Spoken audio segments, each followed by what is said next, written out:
Hi guys, it's a girl Eric and I'm back here with another video. And obviously it's about Piers Morgan. Obviously it's about Piers Morgan with the only one and only Bassem Youssef, and we have the second part, round 2, and I'm gonna be reacting to it. I will make sure that I will get my expression, my opinions out. Okay, yeah, let's go. Well, Bassem, Piers, it's good to see you. hey, it's good to see you too.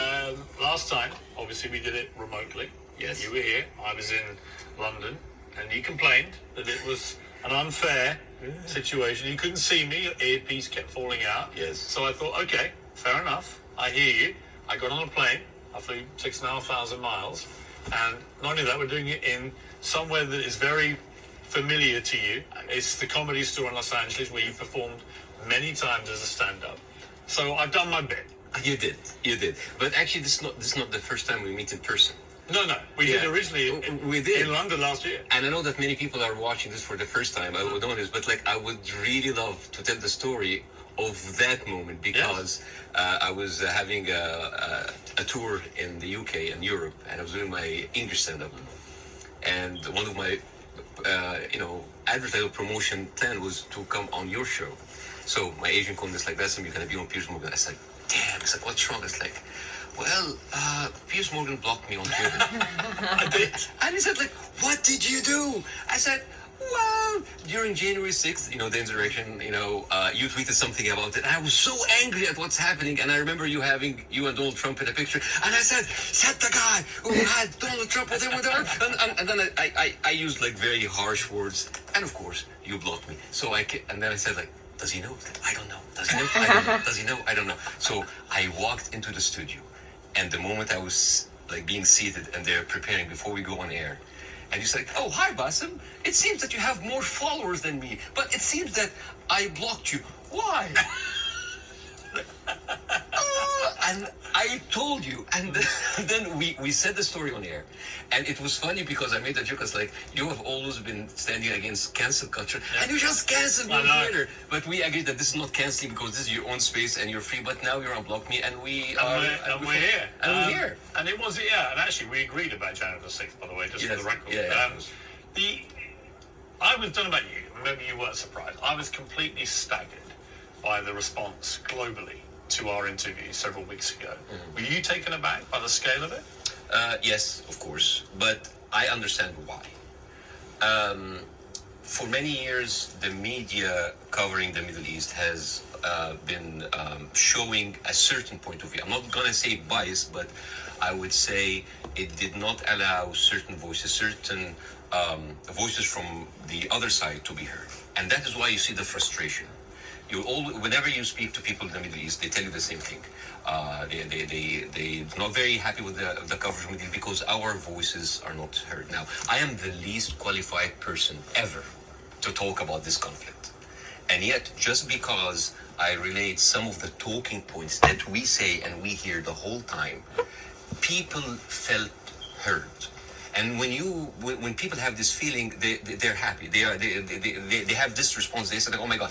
For the first time, the West are actually hearing our point of view. Some of the point of view might not go well with other people, but at least we have a conversation. And I think that is the reason why people reacted that way.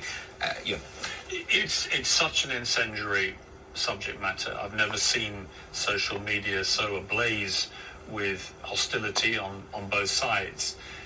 Did you actually, as well as enormous praise from the Arab world, did you also get criticized by some parts of the Arab world for not going perhaps hard enough? Oh, you didn't do that. The thing is, this is you're damned if you do, you're damned if you don't. Right.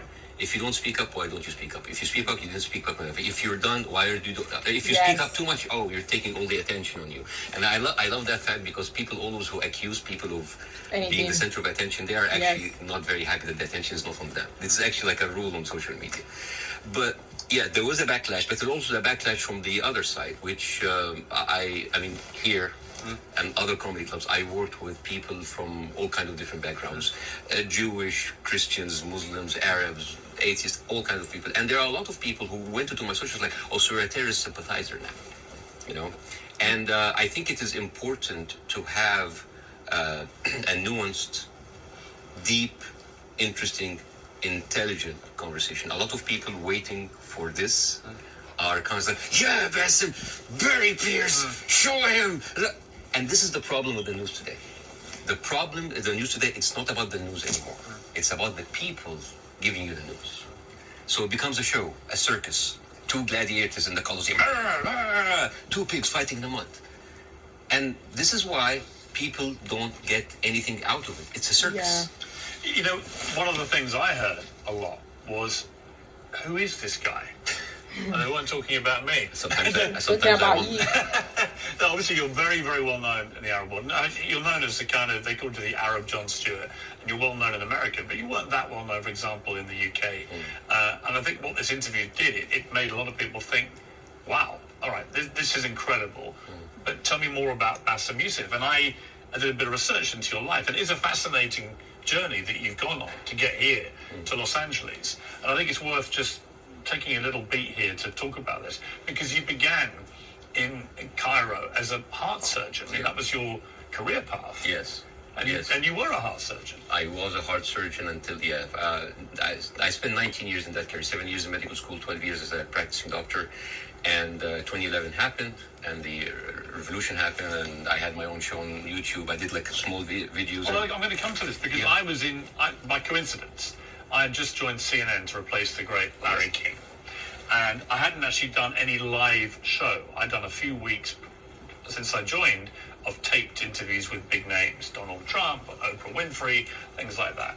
And I was flying back to Los Angeles when I got a message that Egypt was going up and the start of the Arab Spring. And I actually went to a studio very near here, about a mile down the road on Sunset, the CNN studio, the old Larry King studio. And I went live for the first time, and it was about the Arab Spring. It was about... Oh gosh, I hate fucking ads. I hate ads, man. Oh god.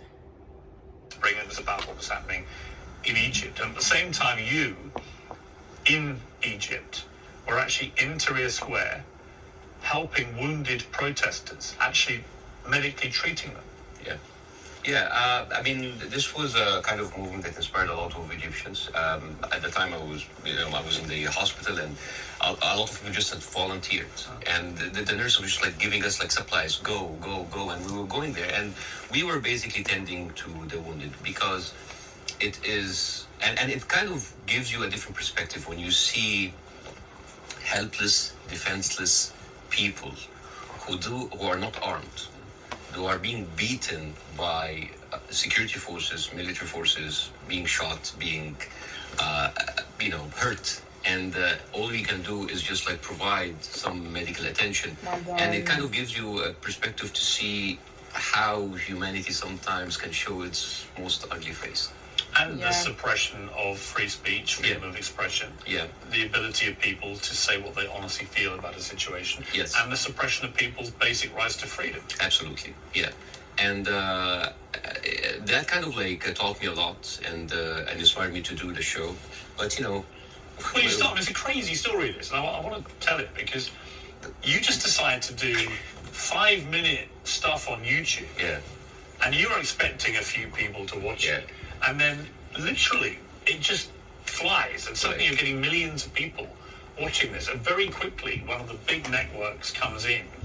And then you're suddenly doing this stuff for 30 to 40 million people. Yeah. Like a third of the entire population of Egypt is tuning in to watch you.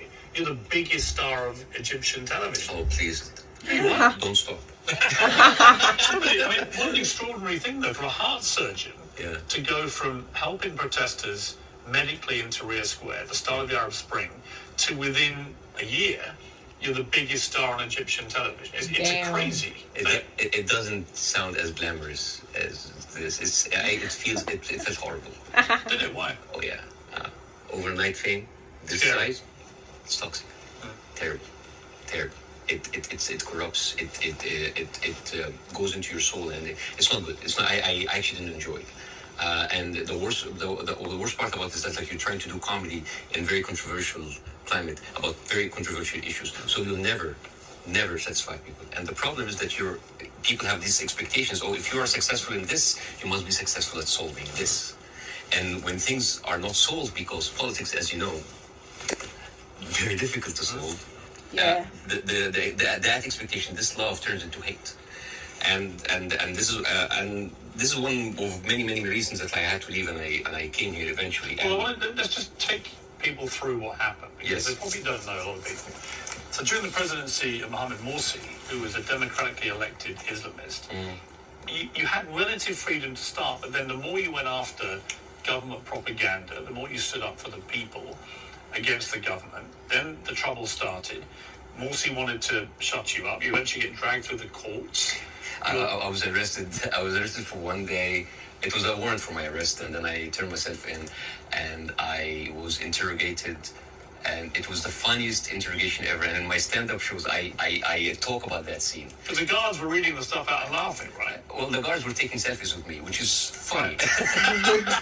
and the exchange between me and the persecutor, general prosecutor, was extremely funny. I mean, I don't like to victimize myself. I don't like, oh, look at it. I actually like to find humor. But why were you arrested? What was the criteria? Oh yeah, I think the list was insulting Islam, insulting the president, spreading false rumors, and disrupting the fabric of society.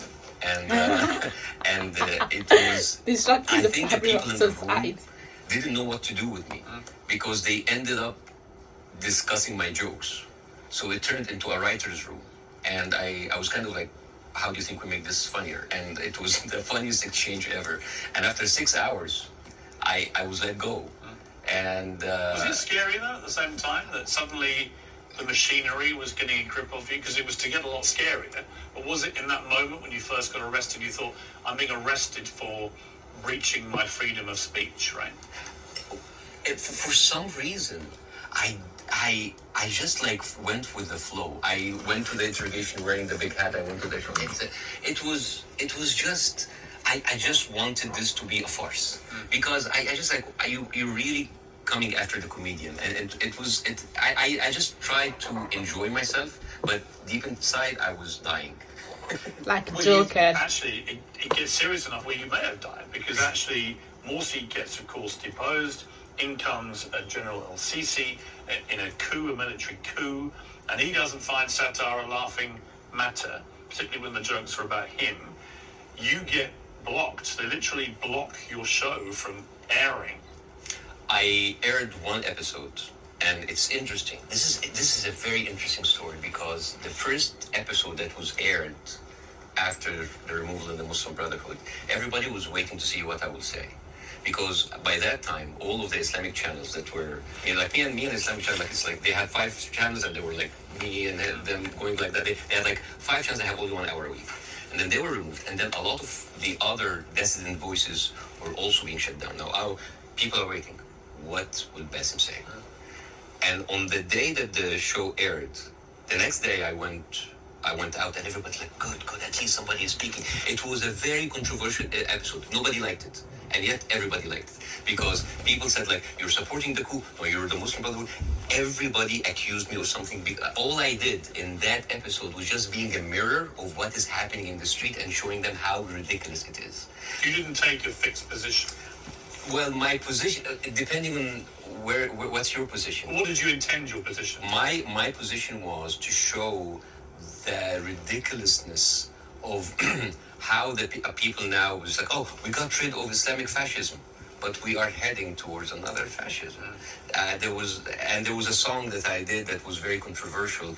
People, and it's very funny. The pro-Muslim Brotherhood thought that this is a disrespect to the people who died, and on the other side, the people said that this is a disrespect to the army. And when you manage to offend everybody, you know you're right. Yes. And in the people in the middle, it's like, oh, you weren't tough enough. And I was told, it's like, why did you go after the ceiling of freedom just went down? And I was just like, it is very difficult to go against an authority that was very popular at the time.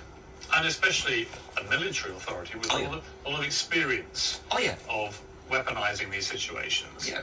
You had death threats. People would always choose, most of the time, they would always choose the military form rather than the religious form, because they kind of like, at least they are not infringing on my personal freedom. Not yet.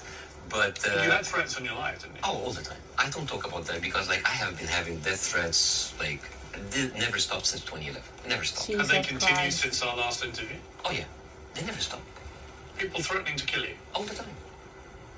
Why? For what reason? Oh, for just saying something that they don't like. Oh, because you are against Egypt, you're against Islam, you're against our president, you're against God. It never stops. It never Wow. stops. It doesn't bother you? I mean, if you die, you die. You know, if you die, you die. I mean, since when, whatever, like, no bodyguards deflected a bullet. You know, maybe the guy who was with Ronald Reagan. But Yeah. I think it's like whatever happened. Even like at a certain point, I actually had like private security. And then I told him I can't. I cannot live like that. If that's my destiny, if I die, I'll just die. Wow. You end up with your lawyer saying you got to get out of it. You got to get out of Egypt. It's Yeah. getting too dangerous. Yeah. Something bad's going to happen. You're going to get arrested again and probably thrown in jail. Or you're going to try and kill you. And you flee to Dubai, and then you end up here in America. Yes. Was that always the plan, to eventually come to America, or was it expediency because of what happened? Well, it's funny that you said that because I visited the United States after the first year of my show. And a doctor that's there, an Egyptian doctor has been there for... This guy is a legend. This guy, legend.